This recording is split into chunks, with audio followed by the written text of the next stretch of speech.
वाल्मिक कराडची आज कोठडी संपणार आहे। धनंजय मुंडेंचा निकटवर्तीय मानल्या जाणाऱ्या वाल्मिक कराडवरती खंडणी प्रकरणी गुन्हा दाखल आहे। सध्या तो पोलीस कोठडीत असून आज त्याची पोलीस कोठडी संपणार आहे। त्यामुळे आज दुपारी त्याला बीडच्या न्यायालयामध्ये हजर केलं जाईल। त्यामुळे दुपारी होणाऱ्या सुनावणीत कोर्ट काय निकाल देणार याकडे अवघ्या राज्याचं लक्ष लागलंय। कराडचा कोठडीतला मुक्काम वाढणार की कराडला दिलासा मिळणार हे बघावं लागेल। मुंबईकरांची लाईफलाईन समजल्या जाणाऱ्या लोकलची रचना लवकरच बदलणार आहे। त्यासाठी नवीन रचनेच्या लोकल तयार करण्याचं काम सध्या सुरू आहे। सध्या लोकलमध्ये ऑक्सिजन पातळी नियंत्रित ठेवणारी यंत्रणा असेल। तसंच मुंबईतील नवीन टर्मिनसचं काम पूर्ण झाल्यानंतर उपनगरीय लोकलच्या फेऱ्यांमध्ये 10% वाढ होईल। कोस्टल रोडवरनं अजूनही बेस्टच्या बसेस सुरू झालेल्या नसल्यामुळे मुंबईकरांना या मार्गाचा आनंद घेता येत नाहीये। त्यामुळे लवकरात लवकर या मार्गावरून बेस्टच्या बसेस सुरू करा अशी मागणी प्रवासी करतायत। ठाणे बोरिवली ट्विन टनेल प्रकल्पामुळे बाधित होणाऱ्या मागाठाणे इथल्या झोपडीधारकांचे तात्पुरतं स्थलांतर करण्यासाठी शिवशाही पुनर्वसन प्रकल्पाच्या संक्रमण शिबिरातील 343 घरं नुकतीच MMRDAला भाडेतत्वावरती देण्यात आली आहेत। या माध्यमातून शिवशाहीला 4.5 कोटींचा महसूल मिळालाय।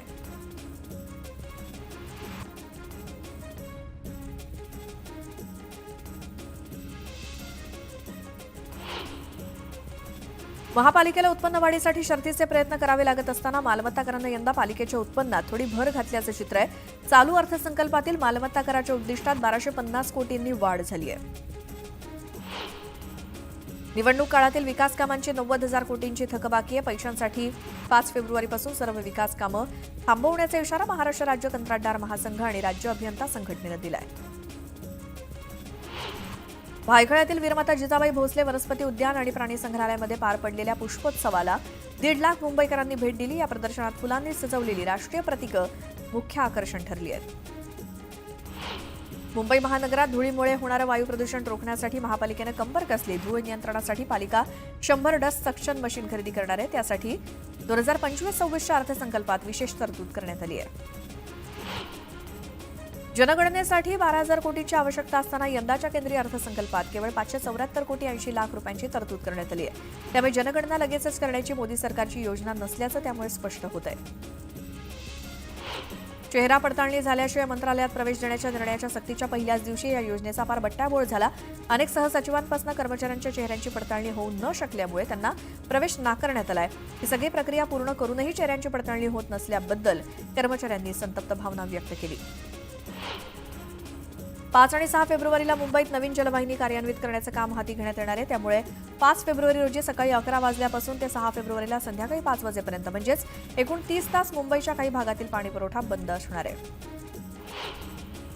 पुणे महानगरपालिकेकडून नवीन नळजोड घेण्यासाठी कागदपत्रांची जुळवाजुळव, अर्जात काढल्या जाणाऱ्या त्रुटी आणि चिरमिरीसाठी होणारी अडवणूक यामुळे नागरिक त्रस्त होते।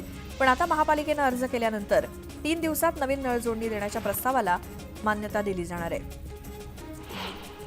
काँग्रेस सरकारच्या काळात मंजुरी मिळालेल्या प्रकल्पांना आता वेग येणार आहे। मुंबईसह महाराष्ट्रातील रेल्वे सेवेबाबत रेल्वेमंत्री अश्विनी वैष्णव यांनी माहिती दिली। जुने आणि रखडलेल्या प्रकल्पांना मार्गी लावण्याचं स्पष्ट करण्यात आलंय। कोकण रेल्वे मार्गावरून धावणाऱ्या 2 रेल्वे गाड्यांच्या संरचनेत बदल करण्यात आलाय। दोन्ही रेल्वे गाड्यांचे प्रत्येकी 2 डबे वाढवण्यात आलेत। यंदाच्या केंद्रीय अर्थसंकल्पात राज्यातील रेल्वे प्रकल्पांसाठी 23,778 कोटींची विक्रमी तरतूद करण्यात आली आहे। राज्यातील रेल्वे प्रकल्पांमध्ये 1,70,000 कोटींची गुंतवणूक करण्यात आली आहे। कल्याण शिळफाटा रस्त्यावरती निलजे रेल्वे उड्डाणपूल इथे समर्पित जलदगती मालवाहू रेल्वे मार्ग विभागातर्फे उड्डाणपुलाच्या पुनर्बांधणीचं काम शुक्रवारी रात्री 12 वाजता सुरू करण्यात येईल। हे काम सोमवारी रात्री 12 वाजेपर्यंत सुरू राहणार आहे।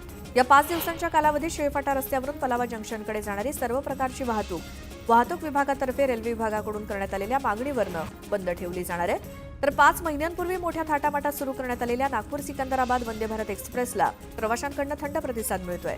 परिणामी मध्य रेल्वेला जबर आर्थिक फटका बसलाय। त्यामुळे या ट्रेनचे तब्बल 12 कोचेस कमी करण्याचा निर्णय मध्य रेल्वेच्या नागपूर विभागानं घेतलाय। पालिकेच्या 2025-26 या आर्थिक वर्षाचा अर्थसंकल्प आज सादर होतोय। त्यातून बेस्टला काय मिळणार याकडे बेस्ट उपक्रमाचं लक्ष लागलंय। बेस्टसाठी अर्थसंकल्पात 2,132 कोटींची तूट असून ती भरून काढण्यासाठी पालिकेकडून अनुदान मिळणार का याकडे सर्वांचं लक्ष लागलंय। दादरमधल्या शिवाजी पार्क मैदानाची पाहणी केल्यानंतर मुंबई IITनं आपला अहवाल मुंबई पालिकेकडे दिला असून माती न काढण्याची शिफारस केली। या पार्श्वभूमीवर महाराष्ट्र प्रदूषण नियंत्रण मंडळानं पावसाळ्यापूर्वी क्रिकेट खेळपट्ट्यांचं क्षेत्र वगळता मैदानात गवताची लागवड करावी असे आदेश पालिकेनं दिलेत. वाहनधारकांना मोठ्या प्रमाणात टोल भरावा लागत असल्यामुळे केंद्रीय मंत्री नितीन गडकरी यांनी याबाबत सरकारचा प्लॅन सांगितलाय. रस्ते वाहतूक मंत्रालय एकसमान टोल धोरणावरती काम करत असून आता भारतातील महामार्ग पायाभूत सुविधा अमेरिकेशी जुळतायत असं गडकरी म्हणाले. सावित्रीबाई फुले पुणे विद्यापीठातील शैक्षणिक विभागाने घेतलेल्या सत्र परीक्षेच्या निकालाची रखडपट्टी झाली आहे. या अंतर्गत आणि बाह्य मूल्यमापनाच्या मूल्यांकन पद्धतीच्या अनिश्चिततेचा फटका निकालांना बसला असून आता नव्या परिपत्रकामुळे निकाल तयार केलेल्या विभागांवरती पुन्हा नव्यानं निकाल तयार करण्याची वेळ आली आहे. पुण्यामध्ये मागील काही दिवसांपासून जीबीएसच्या रुग्णात वाढ होते, त्यामुळे जीबीएस विरोधात प्रशासन ॲक्शन मोडवर आलंय. आजाराबाबत आता संशोधन केलं जाणार आहे अशी माहिती समोर येते. तर शहरात जीबीएसचे 163 रुग्ण असून आतापर्यंत जीबीएसमुळे 5 रुग्णांचा मृत्यू झालाय.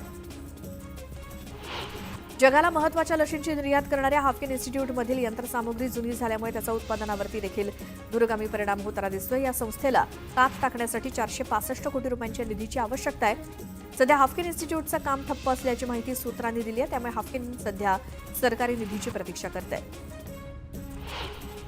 विधानसभा निवडणुकीत संध्याकाळी 6 नंतर तब्बल 75 लाख मतदान झालं. या मतदानाबाबत आयोगानं अद्यापही खुलासा केलेला नाही, त्यामुळे या याचिकेवर 2 आठवड्यात उत्तर द्यावं असे निर्देश उच्च न्यायालयानं अधिकाऱ्यांना दिले. प्रधानमंत्री आवास योजना ग्रामीण टप्पा 2 मध्ये केंद्र सरकारनं महाराष्ट्रासाठी 19,66,000 घरकुलांचं उद्दिष्ट ठेवलंय. सामाजिक उत्तरदायित्व निधीची मदत घेऊन कामांना गती देण्याचे आदेश मुख्यमंत्री फडणवीसांनी दिलेत. म्हाडाच्या कोकण गृहनिर्माण आणि क्षेत्रविकास मंडळातर्फे 2,147 घरं आणि 110 भूखंडांच्या विक्रीकरता उद्या दुपारी ठाण्यातल्या काशीनाथ घाणेकर नाट्यगृहात संगणकीय सोडत पार पडणार आहे. 2,147 घरांसाठी जवळपास 30,000 अर्ज आले, त्यातील 19,000हून अधिक जणांनी अनामत रकमेसह अर्ज सादर केलेत. म्हाडाच्या नाशिक मंडळाकडून 493 घरांसाठी सोडत काढण्याचा निर्णय घेण्यात आलाय. 20% सर्वसमावेशक योजनेतली ही घरं असून या घरांसाठी 2 ते 3 दिवसात जाहिरात प्रसिद्ध करण्यात येणार आहे. तर 7 फेब्रुवारीपासून सोडतपूर्व प्रक्रियेला सुरुवात होणार आहे. मुंबई उपनगरात वसुली आदेशापोटी तब्बल 344 कोटींची थकबाकी असून त्यापैकी 249 कोटी रुपये 6 विकासकांकडे थकीत असल्याची बाब उघड झाली आणि या वसुलीसाठी महारेरा अध्यक्ष मनोज सौनिक यांनी उपनगर जिल्हाधिकाऱ्यांना पत्र लिहून सामान्य घर खरेदीदारांच्या वसुलीसाठी विनंती केली आहे. आर्थिक वर्ष 2025-26चा अर्थसंकल्प संसदेत नुकताच सादर करण्यात आला. यात सर्वसामान्यांना आयकरात सूट देण्यात आली. मात्र आता सर्वांच्या नजरा रिझर्व्ह बँकेच्या चलनविषयक धोरण समितीच्या बैठकीकडे लागल्या आहेत. ही बैठक 5 ते 7 फेब्रुवारी दरम्यान पार पडणार आहे. महिला आणि बालविकास विभागानं अंगणवाडी पर्यवेक्षक, मुख्य सेविका आणि मदतनीस या पदांसाठी भरती करण्याचे आदेश देण्यात आले. पुढील 100 दिवसात ही सर्व पदं भरली जाणार आहेत. महाराष्ट्रात 1,94,000 विशेष कार्यकारी अधिकाऱ्यांची नियुक्ती होणार असल्याची माहिती महसूल मंत्री चंद्रशेखर बावनकुळे यांनी दिली आहे. त्यामुळे आता 500 मतदारांमागे एक विशेष कार्यकारी अधिकारी असणार आहे. विशेष कार्यकारी अधिकारी नियुक्तीसाठी नवीन नियमावली जाहीर करण्यात आली आहे. शासकीय कार्यालयानं आणि शासन स्तरावरील सर्वच प्रक्रियेत माय मराठीचा अधिकाधिक आणि सक्तीचा वापर करण्यासंदर्भात राज्यातील फडणवीस सरकारनं महत्त्वाचा निर्णय घेतलाय. मराठी भाषा संवर्धनासाठी आता सर्व शासकीय, निमशासकीय आणि महापालिका कार्यालयांमध्ये मराठी बोलणं अनिवार्य असणार आहे. नवीन शासन निर्णयानुसार पोषण आहारात काही अधिक गोड पदार्थांचा समावेश करण्याच्या सूचना देण्यात आल्या आहेत. मात्र यासाठी लागणारी साखर लोकसहभागातून मिळावी. साखरेसाठी सरकार निधी देणार नाही असंही शासन निर्णयात स्पष्ट करण्यात आलंय. शालेय शिक्षण क्षेत्रामध्ये वेगवेगळे प्रयोग करणाऱ्या केंद्र सरकारनं आता विद्यार्थ्यांच्या हजेरीसाठी चॅटबॉट वापरण्याची योजना आणली आहे. याआधी पायाभूत चाचणी, संकलित चाचणी इत्यादींचे गुण नोंदवण्यासाठी वापरले गेलेले स्विफ्ट चॅट हे चॅटबॉट आता हजेरीसाठी वापरले जाणार आहेत.